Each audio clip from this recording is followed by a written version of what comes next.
Amigas, amigos, ¿cómo están ustedes? Mucho gusto de saludarles en un programa más de nuestra serie Sopa de Letras. Nuestro programa tiene algunos dicen tradición. Yo digo que es una tosudez, yo digo que es patológico, puesto que desde que comenzamos allá, quién sabe cuándo sería. Yo creo que debe haber sido por 1965, 66, yo no me acuerdo. Hicimos el programa y se acabó. Y afortunadamente han pasado por él muchos y muy destacados amigos que recordamos con afecto siempre que hay la posibilidad. Bueno, la finalidad, entre otras, es el hecho de conversar, de intercambiar ideas acerca de aspectos muy relacionados que están con el lenguaje. Está allá en Jalapa mi querida maestra Olivia Domínguez. Maestra, ¿cómo le va? Mucho gusto como directora del Archivo del Estado de Veracruz. Mucho gusto, maestra. Buenos días, gracias. ¿Cómo está usted? Bien. Está Daniel Méndez Viván. Daniel, mucho gusto saludarte. ¿Cómo te va? Muchas gracias que estás con nosotros. Gracias, don Jorge. Es un gusto saludarlo. El maestro Manuel Munguía, uno de los superstites de Sopa de Letras. Mucho gusto, mi querido Manuel. Hola, Jorge. Saludos a todos allá también. Está el maestro jurisconsulto, y apuntamos para que me digas qué quiere decir jurisconsulto. Sí. Magno Garcimarrero, licenciado, mucho gusto saludarte. Y poeta, además. Igualmente. Que es preferible ser poeta que jurisconsulto. No, sí, son dos cosas sí. nobles, muy bellas las dos. Ya me hice la licenciadotomía. ¿Cómo te va, Magno? Gracias. Saludo con afecto al maestro Carlos Azar, ya nos acompañó en un programa pasado, literato, psicólogo, profesor de la cátedra de interpretación del discurso, cosa tan importante en nuestra época. Él es hijo del destacadísimo director de teatro Héctor Azar, a quien tanto le debe el teatro y la literatura en México. Muchas gracias, maestro, mucho gusto. Está Ignacio Pulido, que es ¿qué diríamos? Una víctima de Sopa de Letras. Él confiesa que empezó de niño a oírlo, ¿verdad? Claro, sí. Ahorita estás diciendo la fecha, estaba yo en primaria, justo cuando empecé a escucharlo, y me hice asiduo, y ahora pues más asiduo. Ya es políglota o polígloto. Ahorita me dices, literato, comunicador y músico de música muy seria, y ya nos explicará él después. Adelante, Manuel, tenemos la palabra por ahí, tosudez, que dije yo al principio, y polígloto o políglota. Adelante. Bueno, se ha propuesto decir ahora poligloto, con se ve muy feo, grave o llano, pero se sigue usando políglota en muchas partes y hay que esperar que el conjunto de los hablantes determine con el uso y la norma que de ahí se derive exactamente con cuál nos quedamos, pero están en pugna por lo menos políglota y poligloto ahora, que viene de polis muchas, varias, y gloso es lengua, el que habla muchas lenguas. Luego tosudez es resiedumbre, es a veces empecinamiento y necedad, porque da la idea de una materia resistente que a pesar de los embates de la intemperie o de otros factores, se mantiene en su función. Y hay tosudez, desde luego, para seguir haciendo en tiempos como estos un programa como el que nos toca hacer ahora. Y la otra era jurisconsulto. Jus juris es el derecho, es la norma jurídica, y consulere es pedir consejo o darlo. Entonces, el jurisconsulto es aquel al que acudimos para que nos dé consejo, nos oriente en materia de derecho. ¿Está bien? Jurista y jurisconsulto,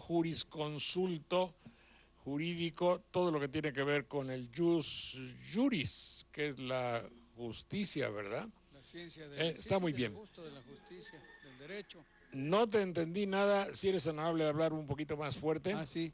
Decía yo que se refiere precisamente a la justicia y el derecho como una ciencia que estudia el modo de llegar hacia lo justo, hacia la justicia. Y yo pensaba que a lo mejor políglota también tenía que ver con las diversas maneras de usar la lengua, ¿no? ¿Será? Sí, como Olga Lewinsky. No, mi querido Magno. A ver, lo que yo sí te quería preguntar, Manuel, es ¿qué glota? La glotis. La glotis no es estrictamente físico, no es como una parte de mi constitución física.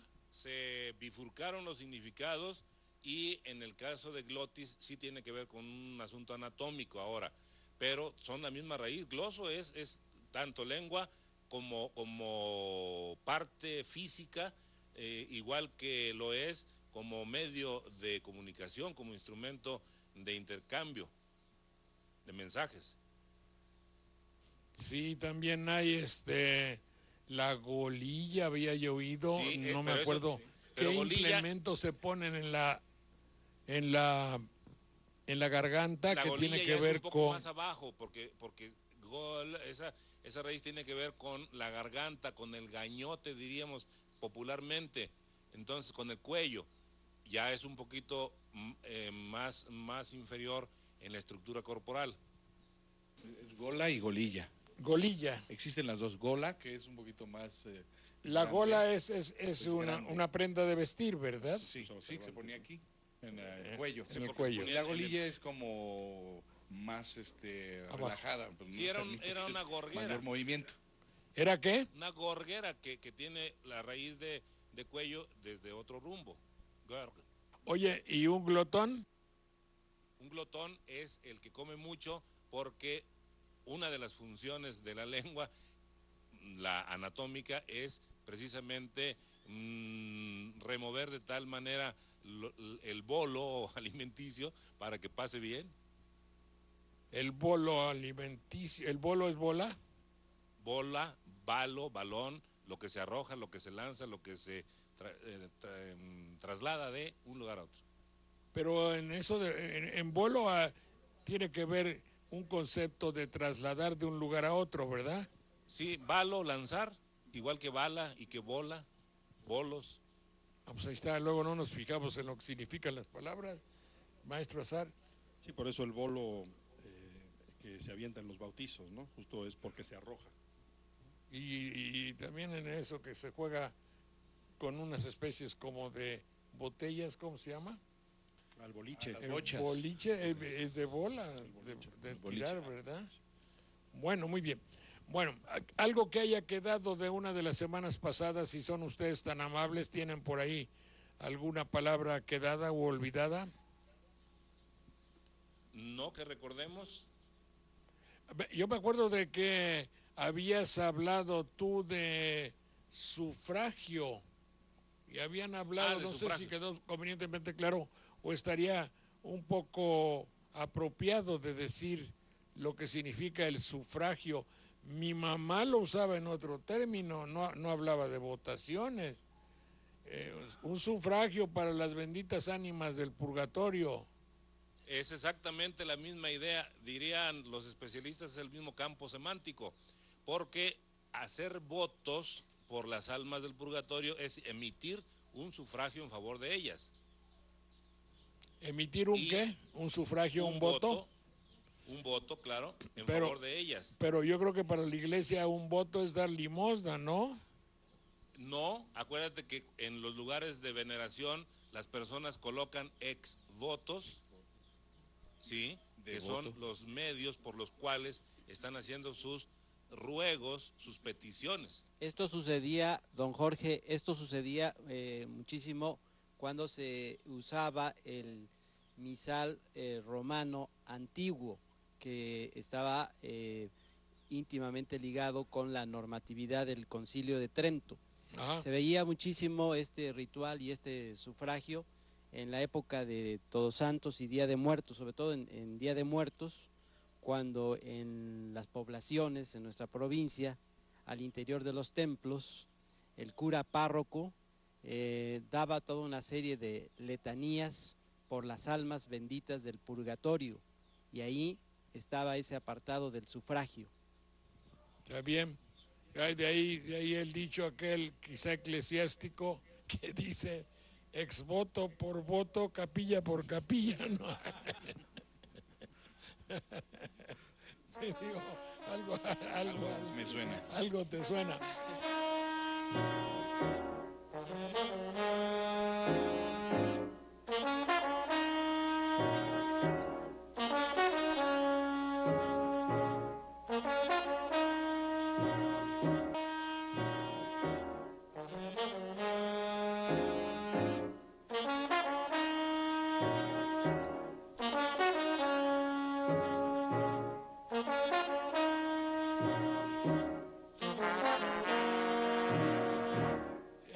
Ignacio Pulido me dijo el otro día que tenía algunas observaciones muy propias acerca de cómo hacer finalmente para que la juventud en general, sin que tenga que ser una juventud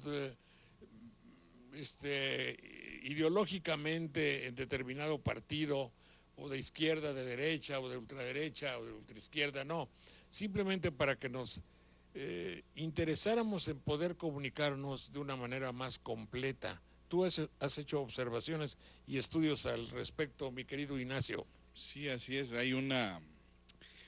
Podemos hablar de palabras nuevas, ¿no? Que se han ido creando. He escuchado mucho algunas cosas como empoderamiento ahorita que... El empoderamiento de la señora Marta Sahagún. Sí, que en inglés es empowerment, pero no está mal, porque allí sí se puede poner ese prefijo, digamos, el empowerment. Pero se traduce tal cual en el español sería apoderarse. Pero nosotros no usamos en ese sentido, yo me apodero. Pero como se cree que es peyorativo apoderarse de algo. Robar. No, y además dicho desde una casa política, claro, y de tanta jerarquía, sí. Porque el político que llega se apodera de. Claro. Lo que no le corresponde. Bueno, también puede ser. Pero no se quieren delatar tan fácilmente. Ya ves que incluso se pone al final siempre una leyenda de que este producto es público y ajeno a cualquier partido político, ¿no? Y todo eso. Tú sí lo puedes decir, yo me trabo. No lo he tenido que decir miles de veces. Este programa es público ajeno a cualquier partido político. Queda prohibido su uso para fines distintos a los establecidos en el programa. Joder. Además le dejan a uno 2 segundos y cachito para decir eso. Él lo sabe hacer, ¿eh? Qué buen actor. A ver. Bueno, lo he tenido que decir varias veces, por eso me lo aprendí de memoria. Pero fíjate, ahí por ejemplo... Estoy diciendo, no te estoy robando, no tengo aquí escondida una piedra para romper ese vidrio, ¿Eso es lo que estoy diciendo realmente o no? Porque si yo lo hiciera, es decir, no lo tendría que decir, no tendría ninguna necesidad de decir que este programa es público ajeno a cualquier partido político, porque se sobreentiende que mi fin es bueno, que no estoy haciendo algo para enaltecer o sacar provecho. Exacto, no tendría que decir. Hay otra que yo me sé también, no me la sé de memoria, pero dice, este programa es pagado. No nos hacemos responsables de la ideología o de lo vertido dicho en cada uno de sus los que intervienen en el programa. Eso lo dicen.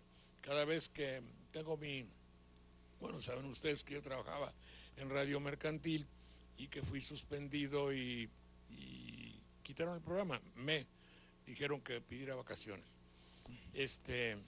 14 años. Luego, ¿qué pasó?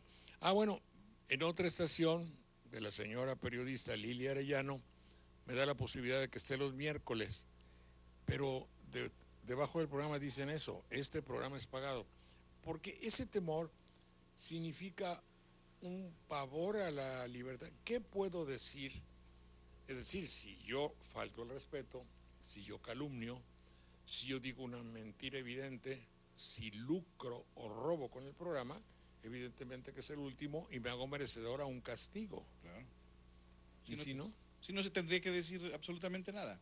Es decir, si mi interés prioritario es la bondad de un programa, ¿por qué tengo que decirlo a todas luces de que no estoy sacando raja política de ello? ¿O será que la mente traiciona tanto que en un momento dado tengo que decirlo para justificar los millones que estoy invirtiendo? Yo te voy a decir lo que significa. Significa decirle a alguien, significa decirle al que tiene el poder, soy tu amigo, no me vayas a quitar mi concesión, ayúdame porque quiero otras 3 o 4 concesiones más. Ya sabes que en mi programa tengo prohibido que hablen mal de ti. Y ya cuando verdaderamente tengo la necesidad de que firmo un contrato de alguien que me va a comprar una serie, tengo que poner y decir todo eso. Pero ya sabes, o poder, a quien esté en el poder del partido, que yo todo quiero menos que te vayas a enojar conmigo. Sí, ¿Eso quiere decir? Sí, dice, en dado caso son responsabilidad de la persona Sí. que lo emite. Claro. Entonces digo, me tengo que cobardemente excusar, ¿verdad? De que yo no te estoy atacando ni te atacaré. Ahora, por otro lado, también hemos visto que hay programas que entre más te ataco, sé que voy a conseguir tu publicidad para mi tiempo. Eso es chantajear. Y también es un chantaje, sí. Pero espérate, Sí. no podría yo dejar pasar inadvertidamente, ¿verdad, mi querido Manuel? Inadvertidamente el hecho de decir, porque como la chimotrufia, creo que así dicen los esos, chimotrufio, eso, se dice una cosa o una otra.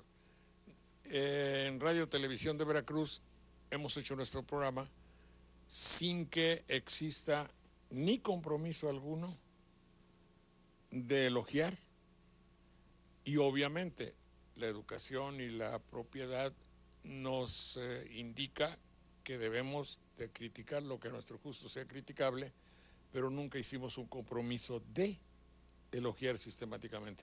Y tuve un argumento que puedo comentárselos a ustedes, me van a mencionar o no mencionar lo que quieran. Cuando me dijeron, oye, pues es que necesitamos o vender, o que haya venta, o que se saque un provecho más evidente de tu programa. Y entonces se me ocurrió, nomás así como patología de mi parte, decir, bueno, es que un programa de cultura informal, como podría ser el nuestro, tiene una ganancia muy apreciable que muchas veces no se considera en México. Genera o da prestigio. Y sí podíamos apuntar algo acerca del prestigio, señor Azar o mi querido Ignacio Pulido, porque parecería ser que la televisión no se cuida de su prestigio. Parecería ser que el interés es esencialmente comercial.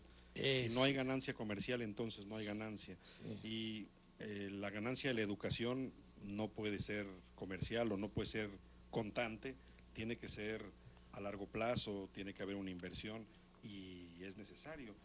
Y más en un momento como el que estamos viviendo, ¿no? Digamos, la cultura y la educación sí son armas verdaderas contra la violencia, más que la misma violencia.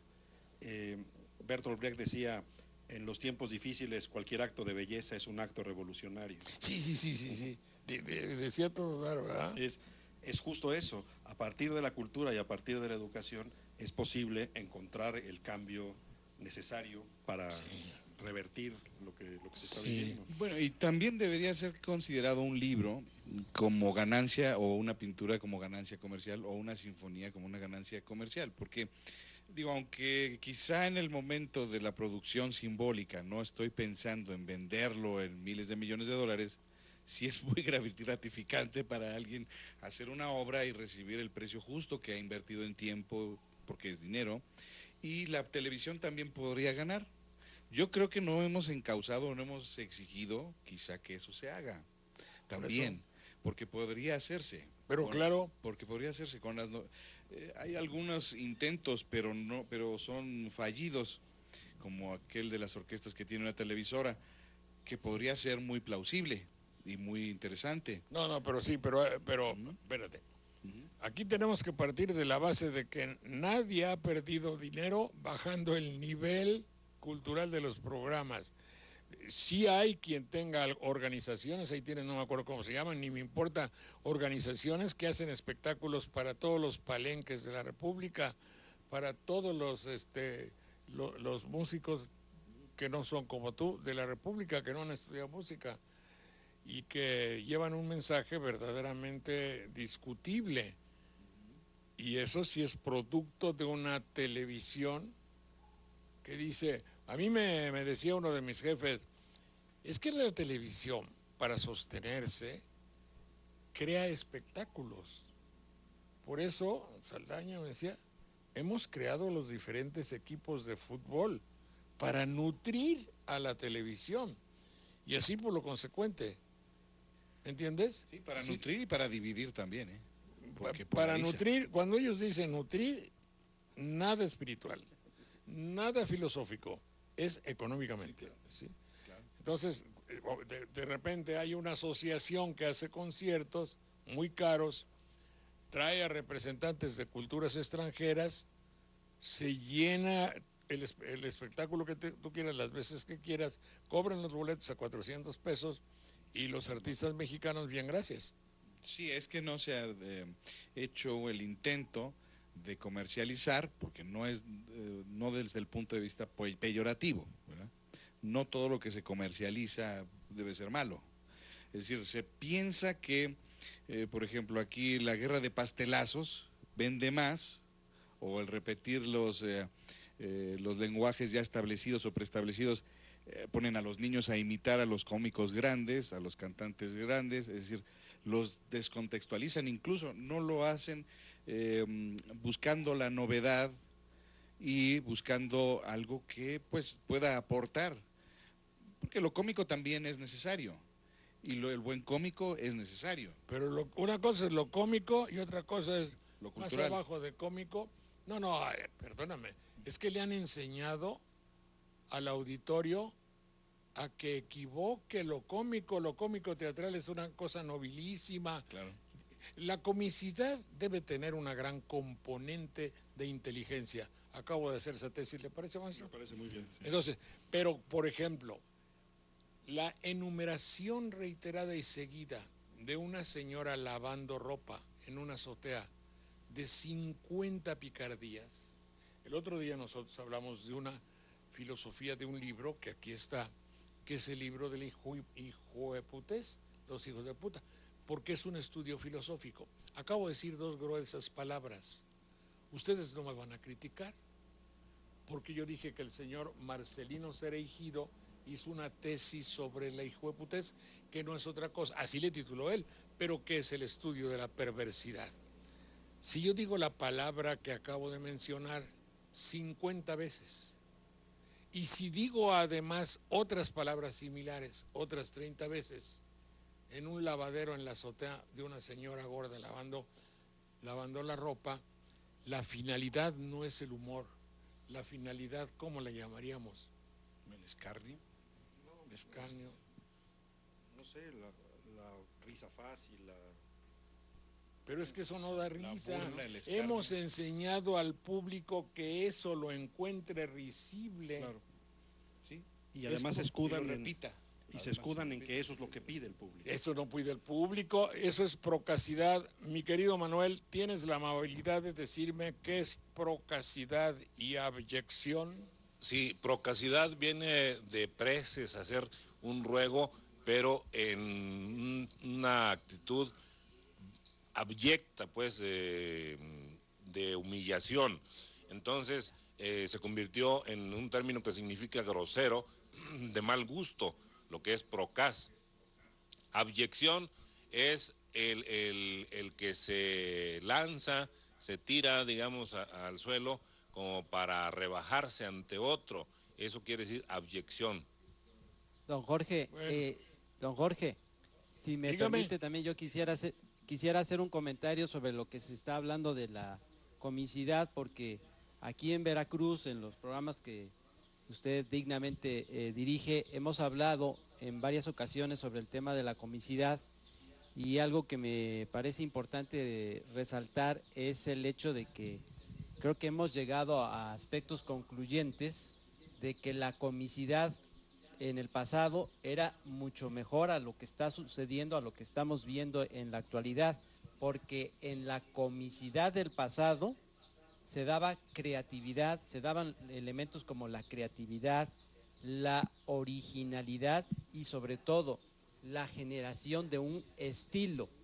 Y lo que está sucediendo con el uso, con el manejo de la comicidad actualmente es llegar a aspectos triviales, corrientes y que rayan hasta en la falta de respeto.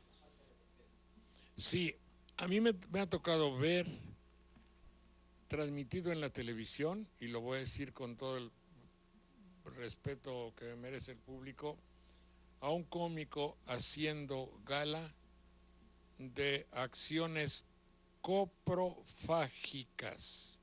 Y ahorita me lo va a decir, es decir, pero no simbólicamente. Porque dice, no, estás hablando pura tontería, hombre, que estás hablando porquería, baja la tapa, no sé qué. Se pueden decir eso. No. Él hablaba de una manera objetiva de la coprofagia. Adelante, Manuel, explícanos, ¿qué dije? Coprofagia significa comer excremento. Pues eso es lo que estaba narrando un cómico.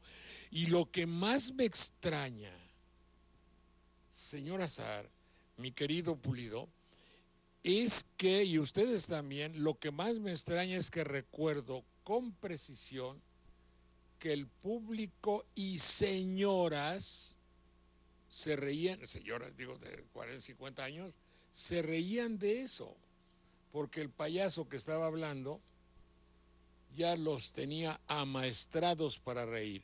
No los amaestró ahí, ya tienen su criterio hecho, la interpretación, eso es un discurso que ellos catalogaban como valioso. A ver, señor Azar.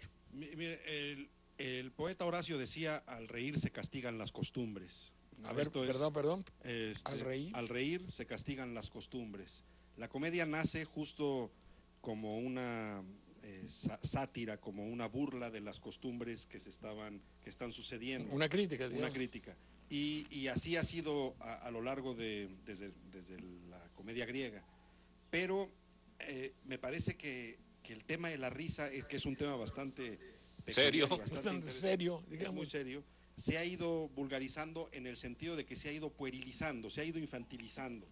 Cada vez se exige menos al criterio del público para generar esa risa. Y ahí es donde volvemos a la crítica de eso es lo que el público me pide. Y más bien me parece que eso es lo que le han enseñado a pedir. Porque al público no hay que darle lo que pida, hay que enseñarle a pedir. Y eso es lo que no ha sucedido. Y me parece que al formar un mejor público, también vamos a generar casi por default que se genere un mejor espectáculo, que se genere una mejor comedia. Un mejor país finalmente, digo, forma parte de, claro. Quiero suponer, les digo a ustedes algo y ustedes lo van no es que digo que me den la razón. ¿Quería hablar alguien de allá, perdón? Sí, soy Magno. Quería yo comentar algo sobre la comedia porque, bueno, yo escribí hace unos años un libro sobre la pregunta de qué se reían las caritas sonrientes que encontraron aquí en Veracruz. Entonces todo el mundo los ha visto, pero nadie ha dicho de qué se reían. Entonces eso me llevó a hacer un ensayo, una investigación sobre el humor. El humor es una manera de interpretar el mundo, de interpretar cómo se vive, y regularmente tiene que ver con la represión que recibe el ser humano. Uno se ríe de los gobernantes, se ríe de sus padres, se ríe de quien en un momento dado es una figura que manda y que uno tiene que obedecer. Eso está conectado perfectamente bien con la risa. Y bueno, hablaban de Cantinflas, hablaban de Palillo. Ellos generaban un humor relacionado precisamente con la crítica, con la burla. Y Freud dice que es el chiste, porque él hace todo un ensayo sobre el chiste, es igual que el sueño. Es decir, es espontáneo, completamente involuntario.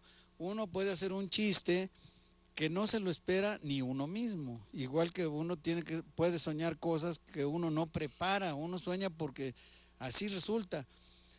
En cambio, la comedia, que tiene que ver precisamente con una forma, una estructura preparada, pues es lo que hacen precisamente los cómicos. Pero los cómicos no son chistosos. Los chistosos son los que hacen los argumentos para que los cómicos los digan. Sí, la comicidad es una preparación para que se vea en un teatro, o para que se vea en el cine, para que se vea en un escenario, o para que se lea en determinada forma, pero no tiene nada que ver con el chiste. El chiste es espontáneo como el sueño. Entonces, hay muchas técnicas para llegar a la comedia. Unas son las repeticiones verbales, la similicadencia que se llama. Otras es la imitación, es decir, remedar, el remedo de una persona. Otro es la ridiculización, o sea, consiste esta en exagerar la figura de una persona, como lo hacen los caricaturistas, o al contrario, marcarle los defectos de lo que le hace falta, por eso se llama defectos, y entonces esas son formas que generan la risa. Normalmente uno se ríe cuando se exagera algo o cuando se marca una parte defectuosa de la persona. Y regularmente el humor está siempre relacionado con los demás. Sí, el que se ríe solo es o porque está en una isla desierta o porque es un pobre pendejo, nada más. Pero normalmente el chiste se hace cuando hay tres elementos: el que lo hace, el que lo escucha o lo recibe, y de quién se hace el chiste. Claro que de quien se hace puede ser uno mismo o puede ser el que está escuchando, pero normalmente siempre están los tres elementos. Gracias, Magno. Bueno, bien. Ahí lo dejo. No sé si ya tengamos que ir a un corte, por favor, díganme ya. Ya, como dijo el sastre, vayamos a un corte.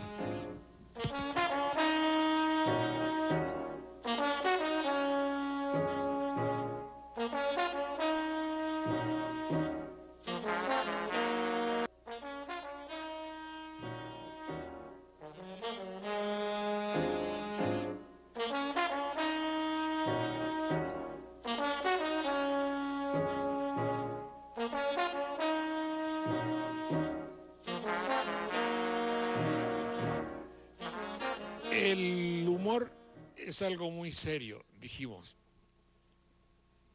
Acaba de decir el maestro Azar que se estaba infantilizando gran parte del humor. No solo eso, se estaba haciendo coprófago, se estaba haciendo sucio. Y voy a decir el nombre porque yo aprecio mucho la labor del joven Derbez. Me parece que es un actor excepcional. Y la chica que lo acompaña, Duval, es también de una extraordinaria espontaneidad y belleza, pero en muchas ocasiones traen la materia de lo vomitivo para darlo como un alimento que provoca humor.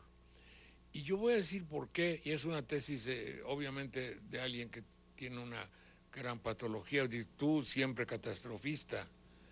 Es que el humor inteligente, el humor fino, el que hace reír espontánea, franca y abiertamente, reclama inteligencia. Es un reto a la inteligencia donde todo iba muy bien y de pronto esa proposición de ideas, aunque nos riamos de alguien, de mí, de la filosofía, de las costumbres, del gobierno, del poder, se descarrila y nos causa hilaridad, nos causa risa, pero reclamó inteligencia el humor inglés. Mucho del humor francés es así. El humor español, que es más escabroso y que es más brutal de todas maneras, pero que no deja de ser un humor inteligente, aunque en fin. Pero cuando aquí la finalidad es hacer que el público se ría de lo sucio, estamos mal, porque estamos negando la posibilidad de que piense, y parecería ser que el objetivo es que el público no piense. ¿Qué dice, señor Azar? Estoy de acuerdo, maestro, y sobre todo me gustaría, el maestro Magno decía justamente el escarnio, pero es cierto que el humor inglés es más de situación, es más de ironía, es más de crear situaciones que por sí mismas no son chistosas, pero generan el chiste, por sí mismas no son cómicas, pero generan la comedia. Y tiene que ver con la interpretación de los actores, tiene que ver con cómo están estructurando las escenas. Y no sé, y eso el maestro Manuel nos puede ayudar, la palabra humor, entendida como sentido del humor, viene de lo inglés, más que del español, que tiene que ver más con líquido, con esencia. Sí, no sé, a ver, Manuel, humor.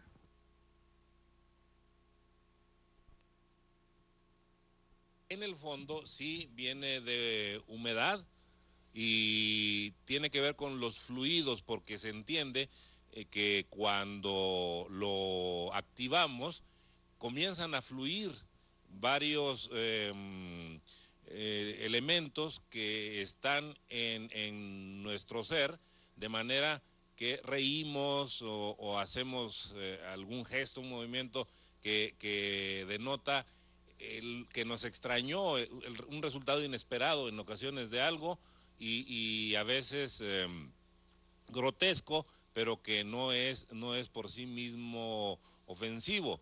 Entonces, aun cuando nos llega por la vía de las lenguas sajonas, sí se relaciona con la humedad y con los flujos.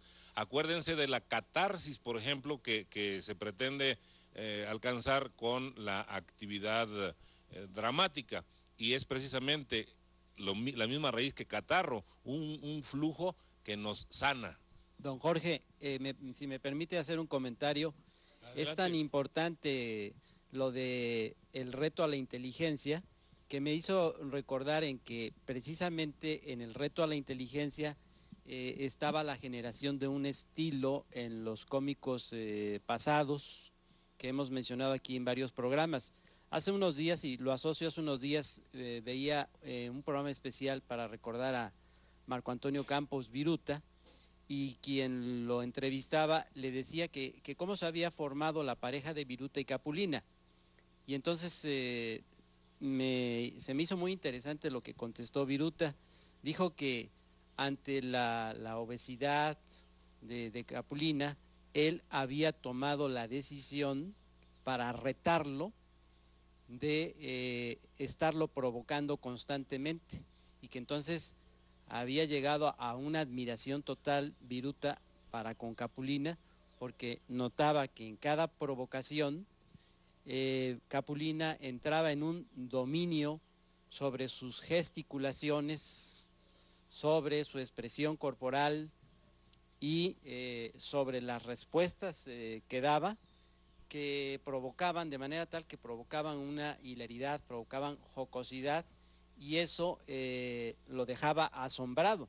No hay que olvidar que Gaspar Enaine Capulina pues fue presentado y fue conocido como el campeón del humorismo blanco. Sí, hay respecto a la crítica, al humor crítico, yo me acuerdo de un cómico francés que no sé si nuestro público ubique porque no es muy conocido aquí, que se llamaba Coluche. Coluche murió muy joven. Entonces era el más... En Francia los críticos contra el gobierno son verdaderamente criminales. El teatro de los dos asnos, de Deux Ânes, es así como Magno, que hace sus décimas, solo que en francés, y son de lo que hace Magno para arriba, verdaderamente incisivas, no dejan títere con cabeza y se ensañan un poco con cada gobernante, a De Gaulle, a Mitterrand, a la mujer de Gaulle, a la mujer de Mitterrand, no se escapa nadie. Coluche le preguntaron algo donde se nota evidentemente el espíritu de la crítica política y del humor. Fíjense ustedes, si lo examinamos, le preguntan, ¿y usted, Coluche, aceptaría en un momento de su vida, si se dan las circunstancias, llegar a ser diputado? Oui. Y se sigue considerando él y dice, yo por dinero haría cualquier indignidad, pero claro que sí. Se rieron. Pues sí. Usted se rió, fíjate que se ríe. Los señores se rieron. Sí, pues sí, yo también lo haría.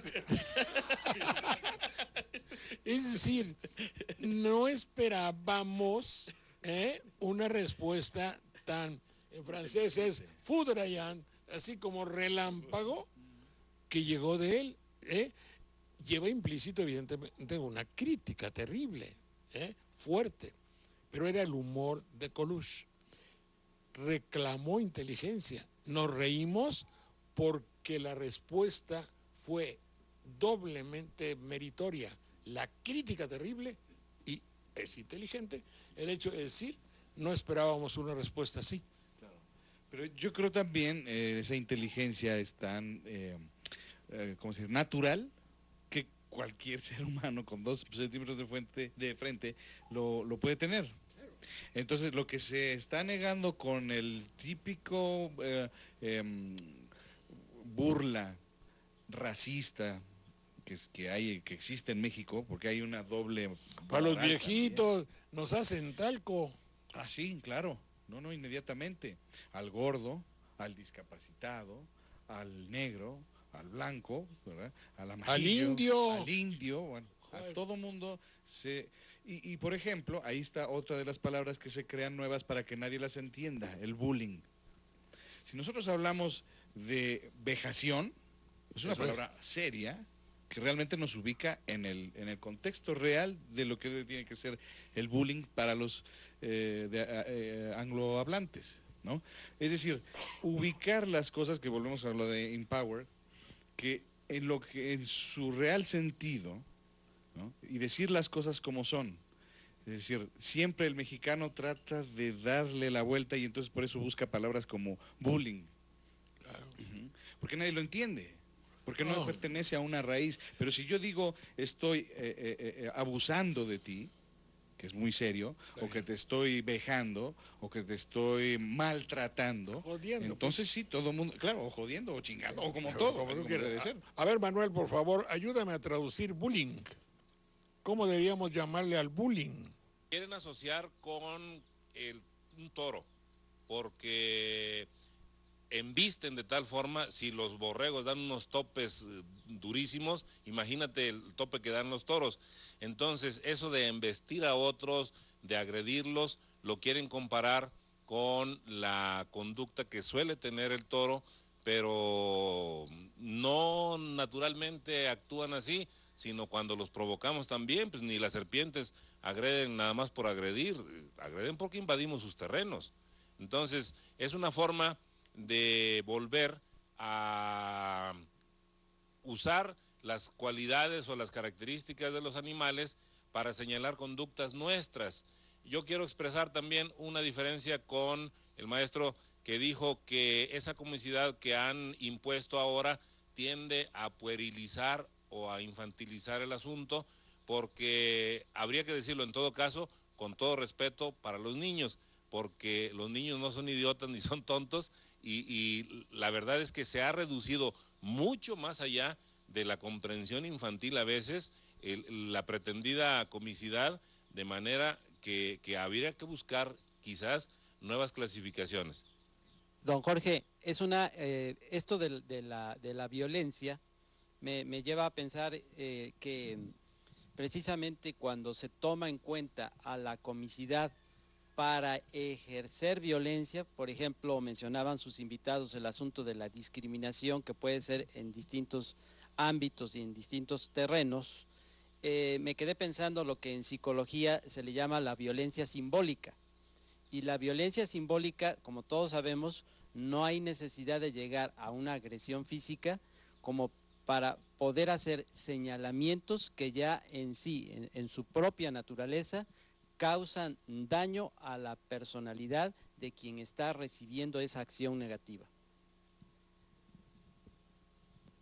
Hay una publicidad incomprensible, sí, y me parece que yo sigo necio y tosudo, o como tú le llamas, mi querido Manuel, respecto a una tendencia que hace que el ciudadano mexicano televidente sea sinónimo de no pensante.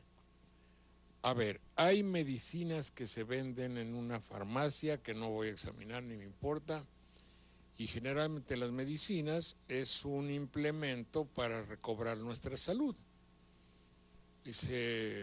Hay de diferentes fórmulas, pero sirven para recuperar algo que nos urge mucho tener, nuestra salud, es algo serio. Entonces, sale un muñeco de 2 metros del tiempo, hablando con voz quebrada, infantil, estulta, es decir, no inteligente. ¿Por qué? ¿Por qué se anuncia la medicina, los medicamentos, con una voz infantiloide, deforme, idiotizada? Tiene que comprar en nuestra farmacia. Pero oye, ¿qué estás vendiendo? Está vendiendo penicilinas, está vendiendo antibióticos, está vendiendo para la presión, para los males cardíacos, para el cáncer. ¿De dónde nace un anuncio hecho con estulticia? ¿Para qué público? ¿Para que compra medicina? México no es estulto. ¿Dónde están las secretarías correspondientes? Perdón, que si, oye, perdóname, pero si tú estás anunciándole a todo México como si fuésemos idiotas, ¿que no hay nadie que lo vea? ¿Qué somos acaso idiotas? No sé qué punto de vista tenga maestro Azar. No, es cierto, quisiera aclarar, bien lo dice el maestro Manuel, yo no creía que los niños fueran tontos. Lo que me parece tonto es que se trate a los adultos como niños. Eso es lo que estoy diciendo. Exactamente, lo que usted dice. Y me parece que a río revuelto, digamos, gobernar un país como si fueran puros niños es más fácil que gobernar un país con complicaciones diferentes. Esto no quiere decir que deduzcamos que los niños sean tontos.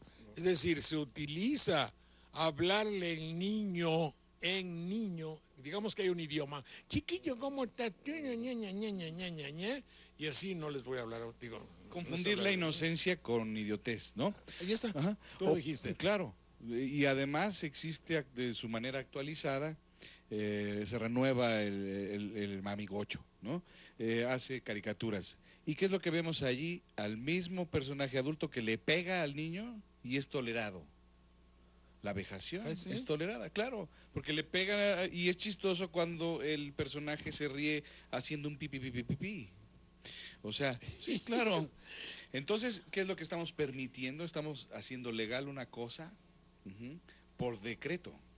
Bueno, ahora, tú pusiste como el dedo en la llaga. Un país que hace 50 años que tiene como prototipo de la infancia a una vecindad donde los niños tienen tantas carencias de todo, no puede ser más que ejemplarizar y poner como modelo una deficiencia total en todo. No papá, no mamá, no llorar, no maestro. Ninguno de los de la cuadra de la vecindad tiene su vida complementada. Es decir, parece que fuese al propósito. A propósito, es decir, ¿por qué no un papá y una mamá trabajador? ¿Por qué no tiene el papá de la chilindrina, el mamá de la buen lapsus, ¿no? Claro. ¿Por qué no tiene don Ramón su esposa normal y educan a una niña gentil que vaya a la escuela? Aproveche. Ahora, siempre que sacan una escuela, la sacan para pitorrearse de ella. Ah, sí, la Se escuelita. había dado cuenta, pero de esa y de todas. Una escuela es para que salgan unas argentinotas. Sí, hay un programa que lleva años también, ¿no? Por eso se espantan de que los niños no avancen en la escuela y que somos un país inculto, y siempre que sacan una escuela se pitorrean de ella. ¿Cierto o no es cierto, maestro Azar? Cierto. Y digamos que los maestros también tenemos un poco la culpa de eso. No nos hemos atrevido a defender nuestro mismo trabajo. Bien, señores, vamos ya a terminar.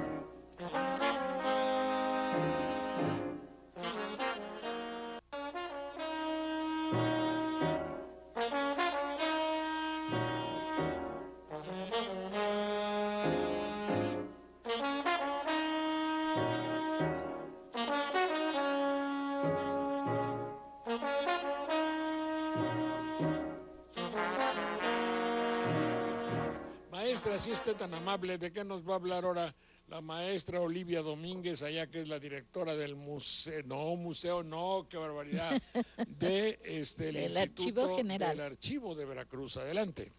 Bueno, hoy vamos a hablar de un edificio con historia, es decir, el Palacio de Gobierno de Veracruz. El Palacio de Gobierno fue construido en el siglo XIX en el lugar que anteriormente ocupaban las casas consistoriales. Es decir, que los cimientos de esta construcción datan de mediados del siglo de 1855. Esta construcción pues duró varias décadas y a pesar de las dificultades financieras por las que atravesaba la administración municipal, continuaron su edificación hasta que el inmueble fue terminado. Es decir, que originalmente el palacio, lo que hoy conocemos como Palacio de Gobierno, fue palacio municipal. En 1875, Manuel Altamirano, que visitaba Jalapa, lo describe como un adecuado recinto público que destacaba por su elegante sencillez, de estilo neoclásico, como lo muestran las fotografías. Presentaba una galería de 15 arcos de medio puntos y con columnas dóricas. En su interior tenía un patio central con una majestuosa escalera de mármol que daba al segundo piso y donde se repetían los vanos y a la vez existen ventanas rematadas con tableros de ménsulas y en el centro lo que es el balcón principal, que es el balcón de la Independencia, y en medio un frontón. Sin embargo, el 4 de junio de 1885, el entonces gobernador de Veracruz, Juan de la Luz Enríquez, proclamó decretó que Jalapa se convirtiera en la sede del poder público, o sea, de los poderes estatales. Eso que implicó que se necesitaba un recinto para albergar los poderes estatales, y entonces el municipio tuvo que ceder este magnífico edificio y junto a él construyó otro edificio más pequeño para que se trasladara el gobierno municipal. Sin embargo, para 1900 esto se considera que que se necesita ampliar, o sea, la estructura municipal se vuelve tan compleja que se tiene que comprar también hacia el lado sur una casa que era de la familia Pasquel, que se encontraba en esquina, y ahí se va a construir el Palacio de Justicia, es decir, que se van ampliando las oficinas estatales. Hay dos sismos en el siglo XX, uno el de 1920 que produce pues serios problemas en las estructuras y todavía se sostiene, se repara, pero un segundo sismo, que es el de 1937, hace que se tenga que derrumbar el Palacio Municipal, y entonces va a servir digamos que los poderes municipales salen de ese recinto que se ubicaba en el lado poniente, y entonces se va a ampliar el Palacio de Gobierno, el Palacio Estatal, y se construye un anexo en cantera rosa, que es el que actualmente tenemos, también con un patio interno de estilo colonial, y se va a dar acceso al Parque Juárez. Y también se va a construir una escalera hacia la calle Zaragoza, la cual también va a tener una continuidad. ¿Cuál es la modificación, digamos, última que va a tener este Palacio de Gobierno? Pues que la fachada principal, al ampliarse, pues también se van a ampliar el portal, los arcos. Entonces, de 15 arcos que tenía inicialmente, hoy tenemos 21, y tenemos la comunicación desde Leandro Valle hasta el Parque Juárez, ¿no? A ver, maestra, si es tan amable, finalmente, ¿puede usted decirme qué estilo es el gobierno de ¿Qué estilo tiene el Palacio de Gobierno de Veracruz? Pues son varios, es muy ecléctico. Tiene un colonial, que es la parte de la cantera rosa, tiene la parte neoclásica y bueno, pues es muy ecléctico. Así es. Así es. ¿Está bien? Así es una mezcla de estilos. Mucho gusto, maestro. El arquitecto ¿Qué que decía? hizo ese añadido fue un hijito de don Porfirio Díaz. Él fue el que construyó esa parte. Sí, Muñoz. Sí. Muy bien, señores. Adelante, mi querido maestro Magno Garcimarrero, licenciado. Adelante, por favor.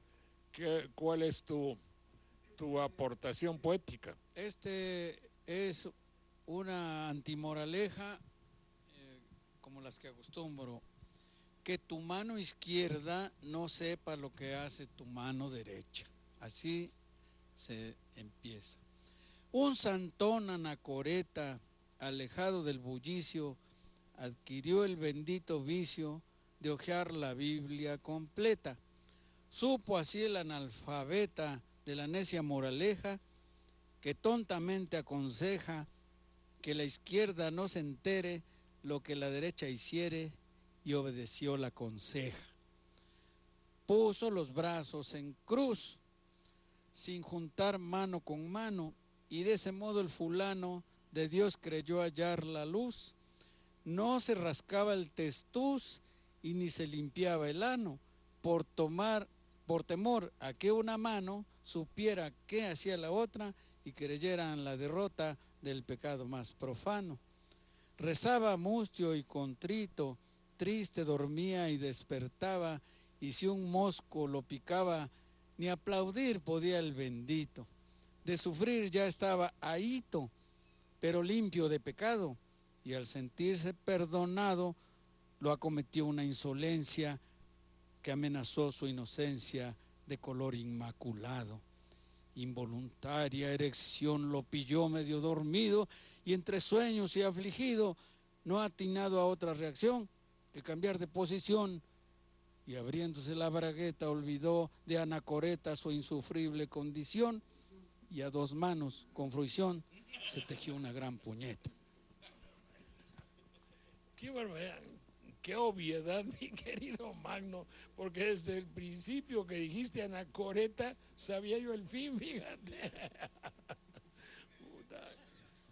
Es que a él le gusta ver la pajuela en el ojo ajeno. Está bien. Son los diferentes, ¿cómo diría yo? Los diferentes nombres que tiene el, digamos, considerado bíblicamente pecado de Onán. A ver, mi querido Manuel, diles qué es el pecado de Onán. Pues era la posibilidad de, bueno, una era la autosatisfacción erótica, porque no quería procrear hijos con su cuñada viuda, esa es la razón. Entonces, por eso le llaman onanismo, es una de las tantas formas de decir. ¿Cómo decías? Sí, es por el nombre de Onán, un personaje del Antiguo Testamento que se negaba a tener descendencia con la viuda de su hermano. Entonces recurría a la autosatisfacción. Eso erótica. es lo que se llama coitus interruptus. Una de las formas es el coitus interruptus. O también lo que se practicaba en casa de Blancanieves. ¿Sabes qué era? No. Enanismo. Era Blancanieves, y como Blancanieves era muy alta y los enanos eran muy chiquitos, eran Blancanieves y los 7 onanos. Muy bien. ¿Tienes otro verso, mi querido Magno? Adelante. Sí, bueno, sí, aquí tengo otro. Ahí les va. Dice, si tu ojo te fuere ocasión de pecar, arráncalo. También es un pasaje bíblico. Con bíblico proceder y santificado enojo, un tonto se sacó un ojo porque le dio por creer que en el infierno iba a arder por el ojo pecador, así que con gran fervor se lo arrancó con esmero y evitó de cuerpo entero padecer tanto calor. Pero siguiendo en pecado, lo mismo hizo con un pie, con todos huesos y piel, lo vio sangrar mutilado, arrancándolo a otro lado, como lo ordena la Biblia, y confiando en que la herida sanara rápidamente, mientras que Dios indulgente le perdonaba la vida. Mas el pecado no ceja atosigando al hermano, así se arranca una mano y sigue con una oreja, pero al fin no se apendeja y reuniendo lo arrancado se lo ha mandado al Estado sin la mayor dilación, haciendo una donación de órganos en buen estado. Muy bien, mi querido Magno, muy bien, jóvenes. Pues quiero agradecerles a ustedes muy cumplidamente. Gracias, doña maestra Olivia Domínguez, directora del Archivo del Estado de Veracruz. Gracias, Olivia. No, Manuel pues al Munguía, contrario. mucho gusto, gracias, maestro. Gracias, Mi Jorge. querido licenciado Magno García Barrero, muy amable. Muchas gracias. Maestro Daniel Méndez Vivanco, mucho gusto, muchas gracias. Saludos a Huatusco. Muchas gracias, Y don Jorge. aquí al maestro Carlos Azar, literato, psicólogo, profesor de la Cátedra de Interpretación del Discurso y gran hijo de ese gran amigo que lo fue de todos nosotros, Héctor Azar. Gracias, Ignacio Pulido, literato, comunicador, músico y que con mucho gusto y mucha propiedad se confiesa, allá él, como un seguidor de Sopa de Letras desde su infancia. Gracias a la Florería Detalles de doña Ana María Bordonev, Murillo Vidal número 710, teléfono 818-4463. Gracias al equipo de mi querido amigo allá, Rubén de la Cruz, ¿va? Gustavo Flores está aquí con nosotros. ¿Quién está? Gustavo Flores en la cámara. Adelante, Rubén. adelante, por favor. Y Rubén Cruz Acosta en la dirección y la realización. Muy bien, aquí en México está Cecilia. Hola, Ceci. Y está también Chucho Saldaña en la cámara. Y muchas gracias, son ustedes muy amables. Continuamos con algunas entrevistas para completar el tiempo de nuestro programa. Y no olviden ustedes que a las 5 de la tarde, la nostalgia. Gracias, maestro Azar. Quisiera... No, gracias a usted, maestro, y sobre todo gracias por el placer de haber podido compartir con ustedes este espacio. Muy amable, que no sea la última vez. No Tú sé. también, Ignacio. Muchas gracias. Adelante, por favor.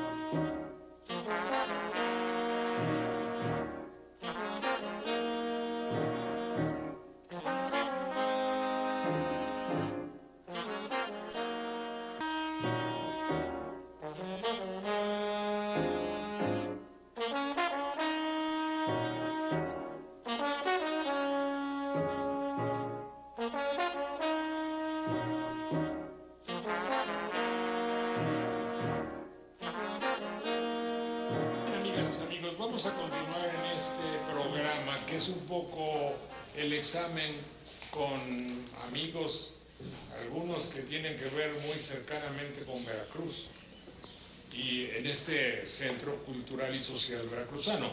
Y desde luego que creo que sea un poco de, si no apoyo, por lo menos pretender que la televisión mexicana y obviamente Radio Televisión de Veracruz, como es un hecho constatable que muchos de sus programas tienen una finalidad o educativa o normativa, orientadora, muchos de ellos, y nosotros no lo pretendemos, puesto que no hay una estructura de gente muy conocedora, pues no tengo títulos, pero en todas formas y inquietudes y resiento pues todo lo que pasa en mi país. Y no cabe duda que en estas últimas épocas hemos tenido un cúmulo de información y de ángulos y áreas. Dices, oye, ¿y eso cómo estará? Oye, ¿qué quiere decir esto? Oye, ¿ya viste que están peleando estos? ¿Ya viste que los muchachos de tal lugar? Ya, no, esto no es una lucha de partidos. Este programa no apoya a ningún partido en particular. y si me lo permiten ustedes, tampoco es una arena para hacer publicidad para determinado candidato o candidata, como diría Fox. No, lo que queremos decir es cómo nosotros, ciudadanos, bueno, y casi iba a decir televidentes, pero ciudadano y televidente en México se confunde, es la desgracia, digo yo, como un ciudadano reciente de todo lo que pasa aquí.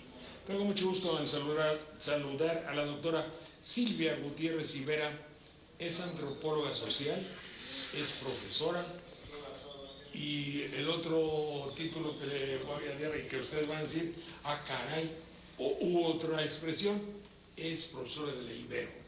Gracias, maestra. Así es, señor Saldaña, muchas gracias por invitación. Es muy amable, gracias, Silvia. Gracias a todos por escuchar. Después voy a presentar a un joven maestro, Eric Fernández Saldaña. Él tiene su origen en mi tierra, en Banderilla, y como ustedes ven, somos parientes.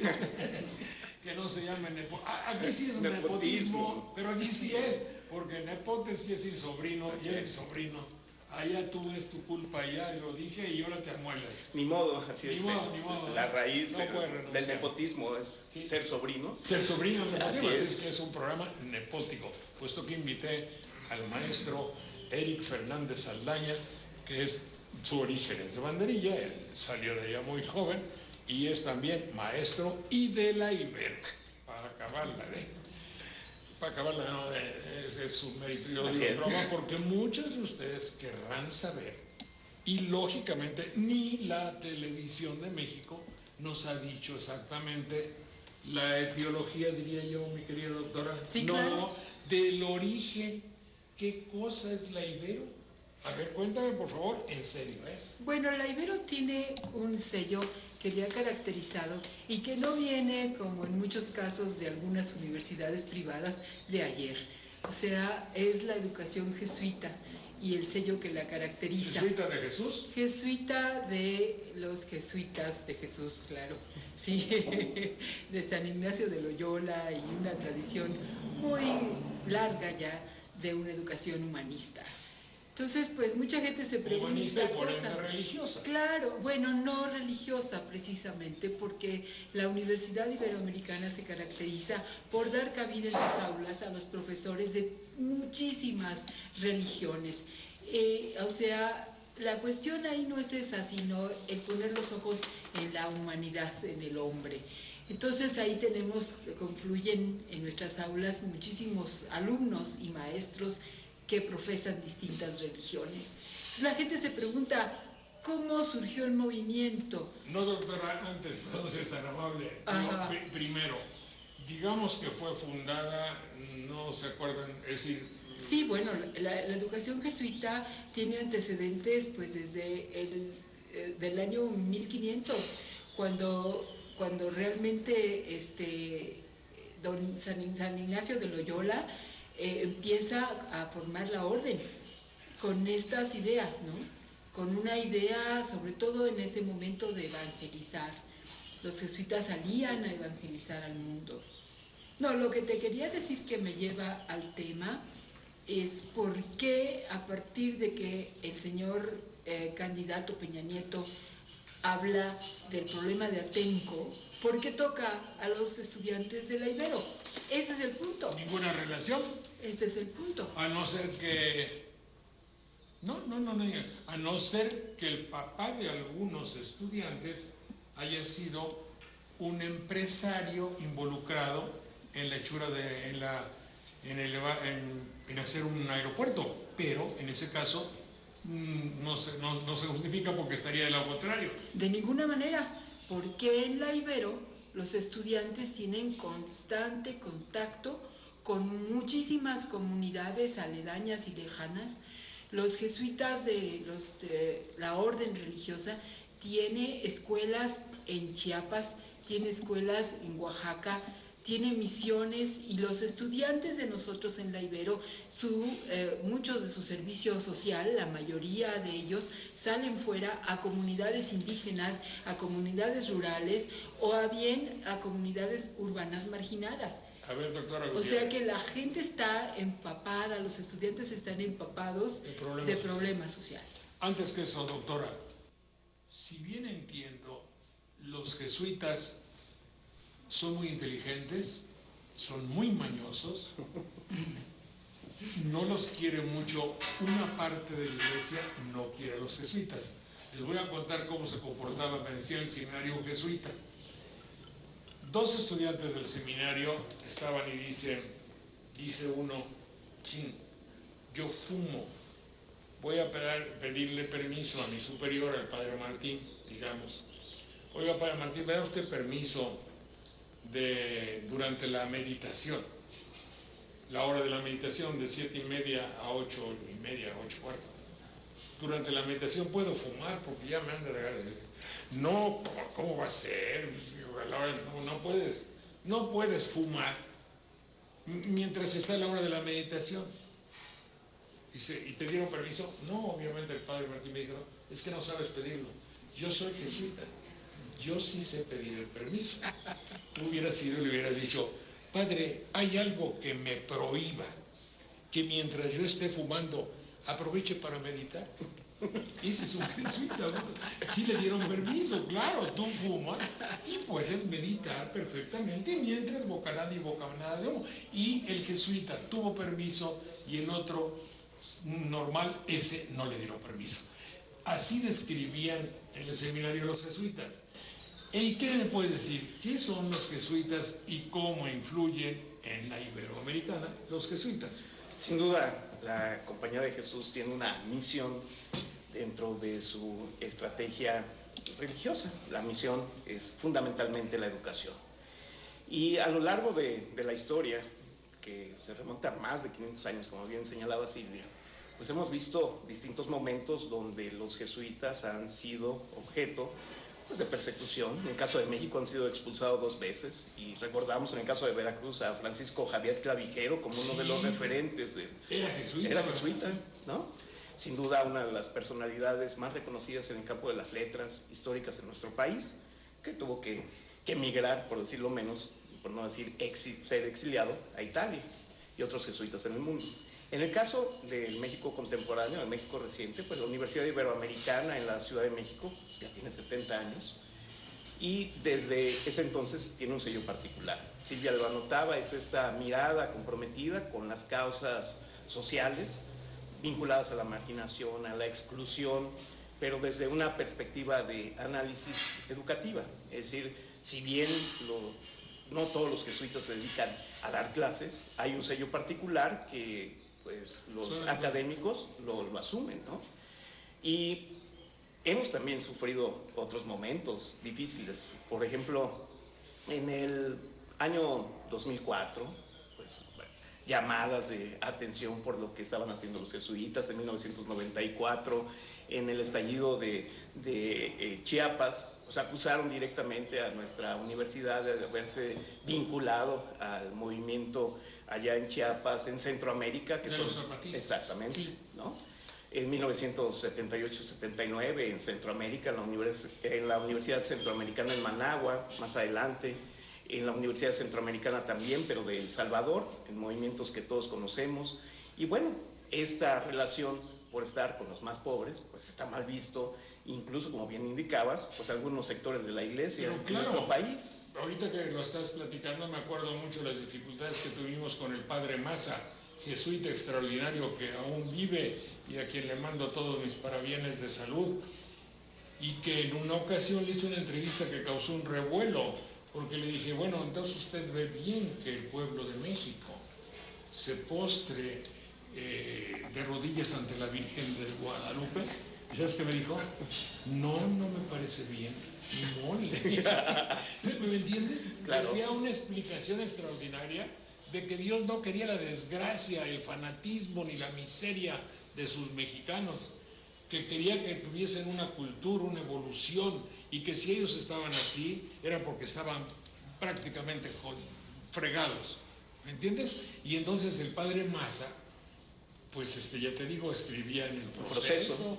Y era belicoso, agresivo, hasta yo me daba miedo, y la gente obviamente en contra de él, pero era un jesuita clásico. Así es, y lo Freixedo, que Salvador Freixedo, que siempre salía en tus programas, sí, los sábados. Sí, ¿no? Y que tuvo un libro, nomás el título lo dice todo, Mi iglesia duerme. Qué hombre tan extraordinario. Creo que también vive en Puerto Rico. Creo que ya se casó. Bueno, el asunto está en que han sido gente de vanguardia, ¿verdad? Así es, en el pensamiento de compromiso social. Y sin duda, este compromiso social se ve referido en las clases. Hay una mirada muy particular de conocer no solo el diagnóstico de lo que acontece en nuestro país, lo que acontece en América Latina, en el mundo, sino vincularlo con algún tipo de solución, y la medida de involucrarse de los chavos es básicamente a través de la información y de la incidencia social, es decir, acompañar estos procesos sin estar realmente Estamos pues de acuerdo en que finalmente los chavos de la Ibero, por decirlo como le llaman regionalmente, no son en esencia ni de matriz, digamos, ¿verdad, doctor? En la esencia están en una institución de vanguardia que ve por los pobres y por la educación. Mira, Jorge, no sé, obviamente no hay manera de repetir los fenómenos sociales, pero no sé si se hubiera hablado, si ese discurso lo hubiera dado Peña Nieto y esa actitud y esa respuesta al problema de Atenco. Es más, no sé si en otra universidad se lo hubieran preguntado.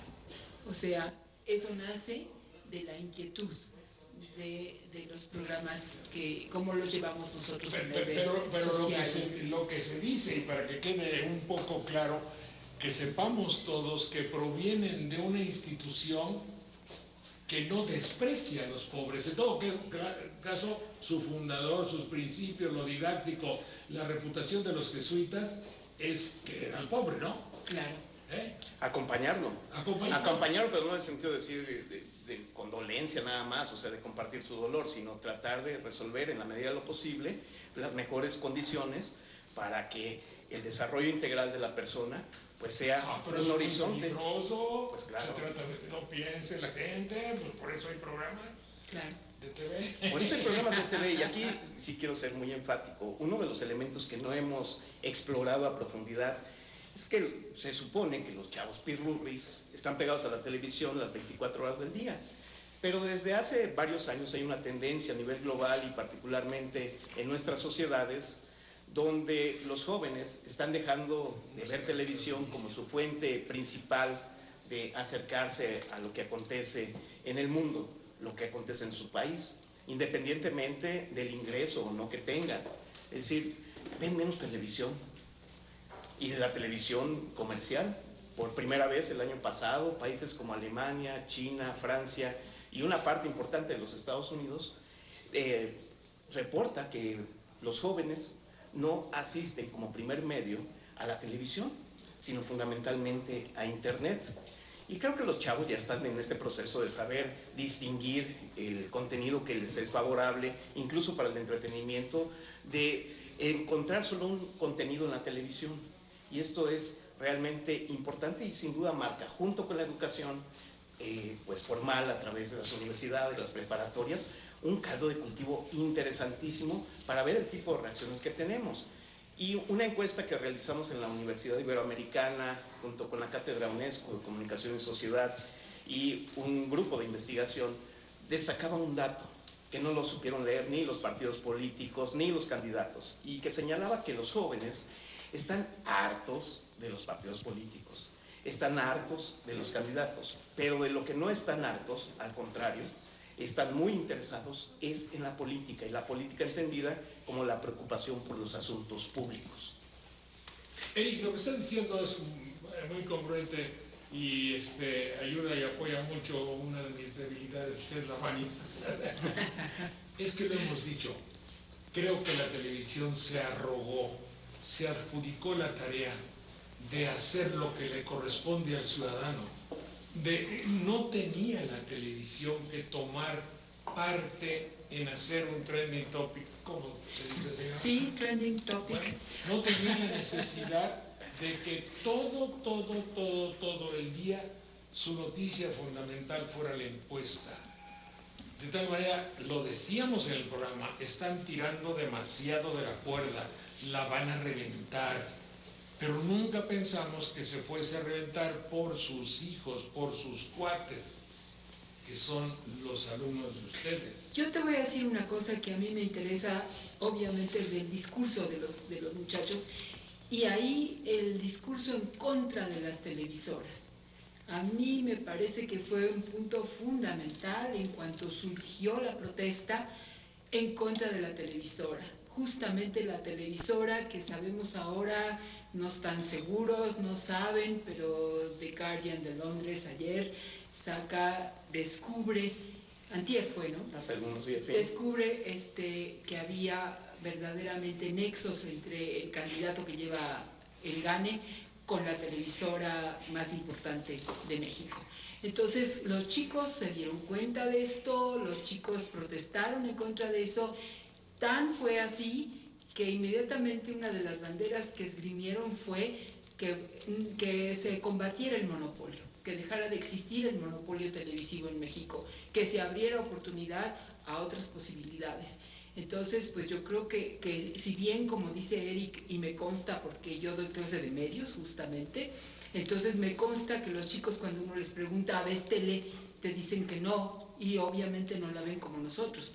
Pero ayer, por ejemplo, en mi clase se preguntó abiertamente, maestra, si uno ve programas de televisión en el internet, pues es tele, perdón. No.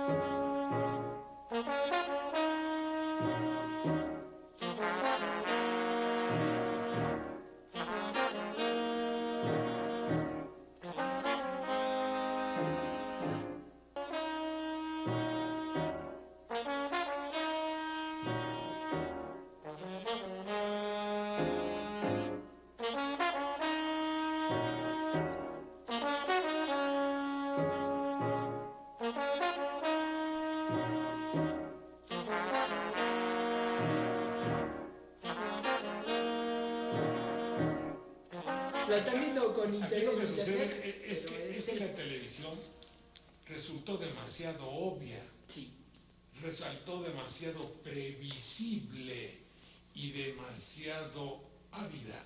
No sé cómo decir, de anhelar demasiado. Les digo algo que he dicho en informes, pero que ustedes no lo han oído por obviedad. Cuando yo comenzaba en la televisión nos decían al grupo de jóvenes que queríamos lanzarnos a la conquista de la fama, el dinero y lo demás. Vendan, cierren el pedido, firmen el pedido, es decir, ¿y tú juegas golf? No. Pues tienes que aprender a jugar golf porque ahí van los patrocinadores. Tú, judo. Ya ves que va a ponerse muy de moda el judo, no había, entonces vamos a tener un maestro de judoka, tanaka, kaka, y entonces ese te va a enseñar judo. Jorge, te estás fechando, ¿eh? Te estás fechando. Pues me estoy fechando. En esa época, había que aprender para cerrar la vida. ¿Por qué? Porque miren ustedes, hay que vender tiempo. ¿Cómo que vender tiempo? Sí, vender tiempo. Vender tiempo. La hora no tiene 60 minutos, tiene 52 en aquella época, porque los 8 minutos son de comerciales. Y el minuto que no lo vendan ustedes se perdió para la eternidad. Fíjate lo que significa el hecho de que el minuto vale en cuanto yo, empresa, le pueda sacar dinero. The time is money. Ese era el valor de la institución. Eso era antes, porque ahora el que dice vio una hora de televisión no es cierto. Vio 28 minutos porque 32 mínimo son de comerciales. Claro. Así es, y ha cambiado ese En ese tiempo, sentido, ¿no? El claro. concepto del tiempo Sí. televisivo. Pero que acontece también con esta ¿Cómo? forma. Pero si ahora lo venden más, ahora editorializan. Yo voy a sacar, tú eres candidato para presidente oficial de Banderilla. ¿eh? No, y no, entonces hace la buena, hace la buena. toco madera, me ¿no? mandan un Eric Fernández de Banderilla pretende ser, imagínese, ¿no? Si ni vive aquí, pero en fin, Eric Fernández pretende ser presidente de Banderilla, cajún. Pues ni es de aquí. Esas toses, esa actitud La actitud de las peyorativa expresiones, claro. Claro. se cobra. Sí. Claro. Te lo dice un especialista. No, lo que digo es que los chavos ahora construyen su entretenimiento y su información. Sí. La gran mayoría, aunque no hay que negar que están todavía bajo el influjo de distintos sectores de la televisión comercial. Pero los chavos tienen este gran potencial de escoger qué ven Pero en la en la computadora. computadora, que todavía aquí es un problema muy serio, porque todavía no tenemos... Todo es Exactamente, ¿no? Bueno, pero Exacto. mira, yo ahí te puedo decir Casi. que una alumna mía le dije, bueno, ¿y usted qué ve? ¿De qué es usted realmente Adicta, dependiente? adicta. Dependiente usamos nosotros en la clase. Y entonces me dice, yo del Face, maestra. Y aunque estoy perfectamente consciente de que me llenan de anuncios, ¿Y me en llamó dónde? mucho la ¿Dónde? atención. ¿En Facebook? En ¿Qué tiene Facebook. anuncios? Claro, tiene anuncios, Jorge. Pero no. Mira, ella dijo me llenan de anuncios. No sé a qué se refiere eso. Pues porque en las orillas de En las anuncios. orillas, en Pero las no es lo orillas. mismo que a la de a fuerza. Sí, no, claro. En las que Yo oímos, ¿no? también lo entiendo así. Pero ella dijo, aunque me llenan de anuncios. O sea, de los anuncios estamos como que no nos podemos... Tú eres librar. maestra de medios. De dices, medios, Isabel. sí. Imagínate tú que haya colateral, pero dentro del asunto. Vendemos medicinas. Medicinas para diabetes, cáncer, enfermedades graves y todo eso. Nuestra farmacia es menor, pero vamos a poner a anunciarla a un muñeco grotesco, ¿cómo se llama? Pandora. Sí, la una mascota. botarga. Botarga. Botarga. Una botarga horrible. Y el anuncio que hace es de alguien que tiene un evidente un niño que tiene retraso mental. ¿Cómo asocias tú las medicinas contra la epilepsia, contra todas esas cosas, contra la presión alta, que es enfermedad grave, contra las cardiopatías, cáncer, todo lo que haya de enfermedades, en nuestra farmacia las puedes comprar? Oye, no es una cosa de broma. Te estoy diciendo que para mejorar tu economía, tú compres en nuestras farmacias. Pero pongo a hacerlo una botarga o la voz de un niño con retraso mental y que sea payaso. Es como si el país, yo lo tomo como paradigma de examinarse, ¿no? Porque es entretenimiento. Porque resulta que en la televisión hasta la política se convierte en entretenimiento. Las cosas serias se Campañando. vuelven, exactamente, las cosas serias se vuelven entretenimiento. Y una gente que anuncia o que promueve medicinas así para curar enfermedades graves, situaciones serias, lo que sucede finalmente es que si lo dices así, no lo vendes. ¿Quieres decir que somos idiotas? ¿Sí? Ya nos Ahí acabó. está el asunto. Sí, Oye, yo pero, creo que somos idiotas en el sentido... No lo somos. Así nos quieren ver. Claro. ¿Verdad? Más Rosa? bien, es eso. Más bien nos quieren ver así. Sí, sí. Tanto así que ahora te pongo otra. Vamos a hacer un desfile muy bonito para el Día de los Niños. Oye, ¿qué desfilamos? Hombre, que se vistan de flor, que se vistan de naturaleza, vamos a ver que los niños se vistan de árbol, vamos a ver que se vistan de un animal vibrante, no sé, algo bonito así. No.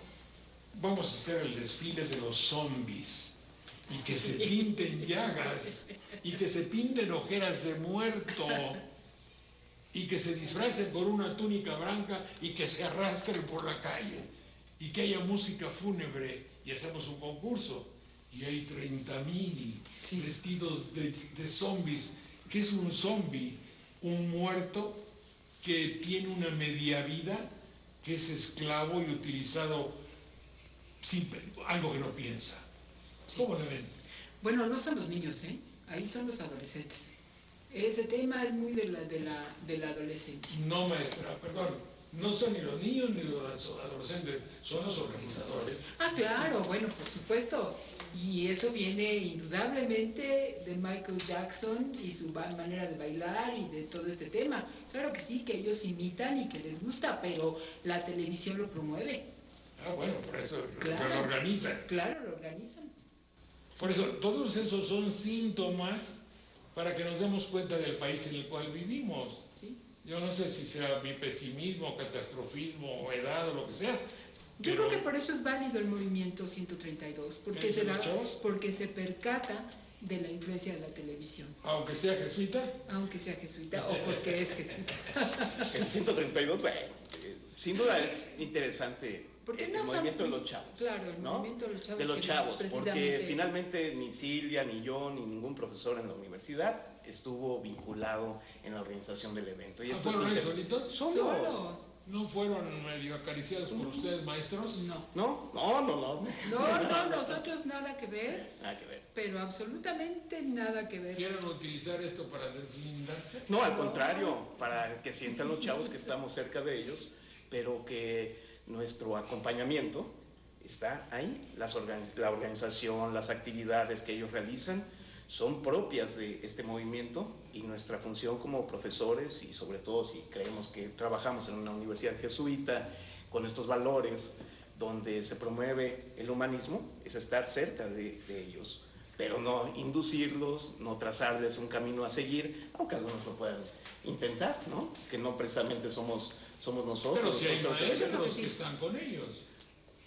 Pero no en la organización, no en el desarrollo, no. Los acompañamos, les aplaudimos, sí, les echamos porras. Cuando nos preguntan. Sí. Oye, y otra cosa, y hay maestros que se opongan, obviamente, a un movimiento así, debe haber. Claro, las resistencias, no solo generacionales, sino que son fruto de toda una estructura política de años que desapareció del escenario político quizá por 8 años, y que quieren resurgir ahora porque, como bien indicabas en otra entrevista, pues esta mirada de las preguntas, de las encuestas, generan algunos punteros y creen que el triunfo es fácil o que no hay posibilidad de empates ni que puedan rebasar. Son estas miradas provenientes de un pasado que los chavos ni lo vivieron y no quieren repetir quizá lo que en nuestra generación nos tocó vivir. Claro, yo creo que a mí particularmente me tocó vivir el movimiento del 68 muy de cerca. Yo era estudiante cuando sucedió y bueno, te puedo decir que fui convocada varias veces a las asambleas y que en algunos casos también di mi opinión al respecto en ese momento. Y eso creo que me tocaba, que era mi época, que yo ahí estaba. Pero sí te quiero decir, y les quiero decir a todos los que nos escuchen, que en la universidad la Iberoamericana lo que ha sucedido es verdaderamente algo interesante, porque es la primera vez que Eric y yo hablamos del tema. Y nos vemos todos los días. Y nunca, ni él me ha preguntado a mí qué piensas, ni yo le he preguntado a él. Y lo que sucede entre él y yo sucede con todos. Incomunicados. Somos muy incomunicados porque no hemos querido hablar del tema, creo que propositivamente, ¿no? No hemos hablado ni nos hemos preguntado. Yo sé que él estuvo, porque me lo comentó y lo vi, que él estuvo pendiente, acompañó a los alumnos, como él dice, fue al movimiento que se reunió en la Estela de Luz. Uh-huh. Él me comentó después, fui a la Estela de Luz y punto. O sea, no me dijo hablé, ni dije, ni... ¿no? Eric, ¿tú eres la comunicación ahí? Exactamente, también el campo de la comunicación y el periodismo. Soy el coordinador del programa Prensa y Democracia de la universidad, que trabaja con periodistas en activo, y la mirada también de ellos es de sorpresa frente a lo que estaba aconteciendo en la universidad. Es un movimiento no que tenga una explicación natural, que haya surgido así por generación espontánea. Yo creo que está fundado en el conocimiento y en la información que tienen nuestros alumnos. Yo creo, pero ahí está. La apreciación que nosotros tenemos de un joven es primeramente por el lenguaje, luego por su actitud discriminatoria y xenofóbica que se demuestra. Esto quiere decir que se cree mucho, que yo para él podría ser naco y que su terminología hace que yo me sienta y me sienta acomplejado, naco, y que él tiene la exactitud, los valores fundamentales de él son los que cuentan. El hablar con acento inglés, en tener inflexiones que al hablar solamente preguntar. Entonces, fíjense ustedes cómo el entonces, allá en las lomas, en el carro de papá, es cómo te fue, cómo estuviste, cómo se... El misma cantaleta, cuando nosotros preguntamos, lo usan ellos. Esto creo que venga del francés, ese canto que tienen preguntando. Y el suplir las palabras por expresiones. Oye, qué maravilloso estuvo extraordinario. Fíjate que fue una profusión de cohetes magnífico, que con el mar y la luna se veía magnífico. Estuvo guau. Ojalá hablaran así, ¿eh? No Por hablan eso, como tú. no, por eso digo, ellos ya les da flojera hablar Sí. y dicen guau. Exacto. Por decirte algo. Lo decía, pero ustedes lo deben saber, que hubo una balacera recientemente, hace unos 3 o 4 meses, y un muchacho joven tomó su celular, se puso a grabar y narró.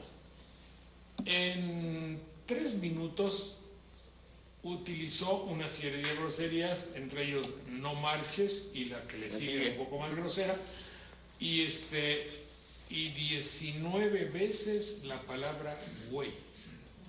Su manera de expresar algún balazo que llegaba y se incrustaba en el techo, que la situación era grave, ¡ay, güey! Ese ¡ay, güey! Significa todo, ¿sí? Todo su léxico explicativo del terror, del temor, de lo que quieras, era fundamentado en la palabra güey. Ahí está. Una juventud así, bueno, una juventud y una vejez y un México entero que ha perdido su posibilidad de comunicación, está duro. Sí, y creo que los jóvenes nos tienen que dar una lección de estos cambios y evolución en el léxico. Decía García Márquez que una lengua que se queda anquilosada con términos de hace 50 años es una lengua que terminará muriendo poco a poco, pero tampoco los extremos, ¿no? Hay que exagerar, y creo que en la valoración universitaria uno empieza a revisar las posibilidades que tienen los sinónimos. Lo que pasa ¿no? es que Pero tú no me dejarás mentir, Eric. A los chicos que han elegido como sus voceros son los que tienen más... Exactamente, son los que... Pero ellos mismos los han elegido. Claro. O sea, la gente que tiene más Claro, posibilidades... pero sí se expresan. Sí, claro. No. Y sí se expresan, y se expresan no dicen, bien. "Ay, güey". No dicen, ay, güey. Sujeto, verbo y complemento, Exactamente. ¿no? Yo nunca Creo que es escuché a uno de importante. los voceros, ni a esta chica que es nuestra alumna y que todos identificamos porque de alguna manera se ve, una chica que tiene el pelo pintado de rojo. Esta chica habla bastante bien, es de las gentes que hablan y escriben y pueden hablar, y ella curiosamente se erige vocero o es la que toma el micrófono porque lo puede hacer. Y la dirección de la escuela no está terriblemente espantada por lo que pase, no van a ir a ver al Papa, no se van a quedar. No creo. No, al contrario, el rector de la Universidad Iberoamericana, el doctor José Morales Orozco, ¿Es después... cura? Sí, es ¿Tú jesuita. también eres? No. ¿Qué pasó? Él es presidente municipal. Aspirante, suspirante, no es cierto. ¿Hay sacerdotes seculares? No, ¿verdad? ¿O sí? No, Ya no se usa ya no eso. se usa. Pero, no, él extendió una comunicación. ¿De comunicar? Sí. No.